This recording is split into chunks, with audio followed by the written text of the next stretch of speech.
Honorable Judge, respect jury, everyone present in the courtroom. Today we are here to prove the innocence of Mrs. Yalta. The defense strongly believes Mrs. Yalta is not responsible for the accident, and here's why.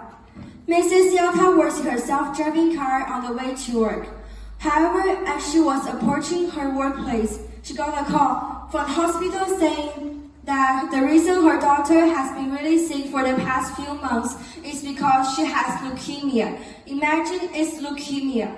And picture this, you are in your car. You hear the worst news of your life about your baby girl. And beside you, your laptop is pinging off the hook with millions of notifications from your workplace.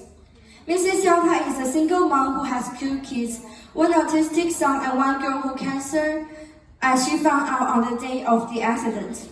She works often very late into the night and she's fatigued and tired and now distressed about hearing her daughter's diagnosis. This is how we found Mrs. Yalta's emotional state just minutes before the accident. Which is why she didn't even realize what was happening when boxes from the truck in front of her started falling from the back. All she heard was the rumbling sounds of the boxes sliding off the truck and falling towards her, and she panicked, froze, unable to do anything. When she didn't respond and take control in those very few seconds, the car safety program kicked in. It had to decide whether to turn left into another car, which may hurt the driver in that car, or wait and let the boxes hit the car, which may hurt the driver in the self-driving car, or turn right into nothing because the self-driving car cannot recognize motorcycles. However, when the self-driving car chose to turn right and it crashed into motorcyclist Alan Zhao, Mrs. Yalta watched in shock as the car hit the motorcyclist, unable to do anything as it was too late. Mrs. Yalta climbed out of her car, bruised from the impact, and sees Alan Zhao on the road, lying bleeding without a helmet on. This hospital autopsy report said that the injuries that killed him were on the ones on his head.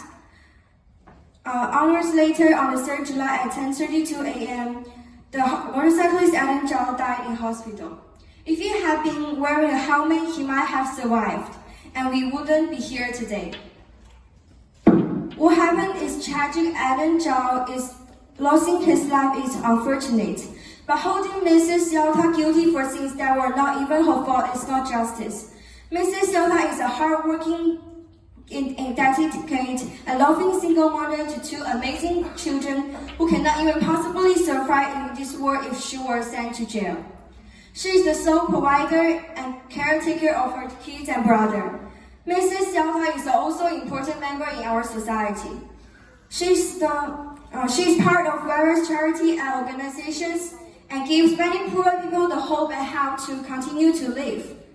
Alan Zhao lost his life, but Mrs. Yalta has also been scarred from this incident. She feels deeply regretful that this happened and has PTSD from accident.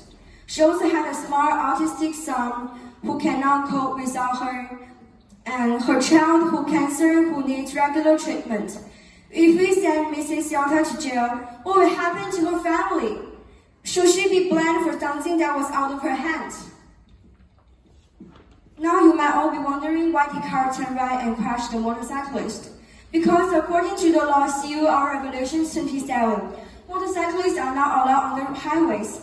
So the car thought it was registering an empty space. Because of this, the programmer didn't think about motorcycles in the code because there shouldn't have been a motorcycle in the first place on roads that cars are driving on. So how is this Mrs. Yalta's fault? The programmer said that this code is usually checked by the company. So the company didn't check for errors. So it could also be the company's fault. So why is Mrs. Yalta here? Why are you here and why are we here? Why is company not here? The company promised its customers that they would never be forced to make panic decision ever. But the self-driving car didn't accomplish it. Why are we trying to persecute an innocent woman whose family cannot survive without her and send her to jail? Mrs. Yalta is innocent. Thank you.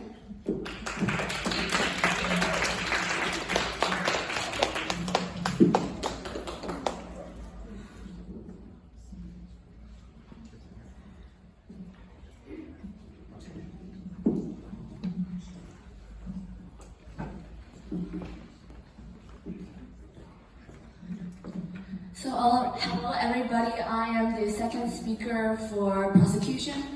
So yes, the opponents mentioned that it was too late for Ms.